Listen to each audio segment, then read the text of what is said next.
Today we read from the Gospel of Luke, chapter 24, verses 13 to 35. And this is the longest, most detailed and most intimate account of a resurrection appearance of Jesus.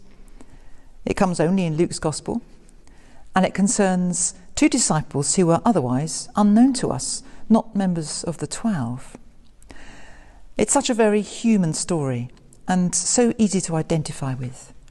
We can imagine walking with Cleopas and his friend or wife or partner, trudging perhaps on their way home, heads down, feeling depressed after the disaster of Jesus' death. And then the confusion of the incoherent stories of his body disappearing and angels and such like women's nonsense. Talking it over gloomily, the great hopes now dashed, the rumours of resurrection only seeming to make everything worse, like a cruel dream offered and then taken away. Then when Jesus joins them, and in a sophisticated literary device, Luke lets the reader know who the stranger is, but Cleopas and friends don't know. Now we wait for the penny to drop. When will they realise? Surely they must notice. Then comes the point when, arriving in Emmaus, they prevail upon the stranger to stay with them for food and a bed for the night. He would have gone on. It's a knife-edge moment, and the reader knows what's at stake. Would they say goodbye? Would they let him go? Or would they invite him in?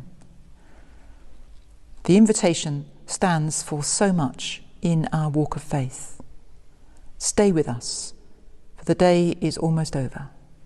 For whatever reason, stay with us. It's an invitation that Jesus always accepts. But he would not have entered their home without it. He would have walked on. He waits for the invitation. Do you remember that famous painting by William Holman Hunt of Christ holding a lantern and standing at a door knocking, and the door is covered in ivy and moss and brambles and obviously not used for many years? "Behold, I stand at the door and knock," is the quotation from Revelation that it illustrates. He does not break down the door. He waits.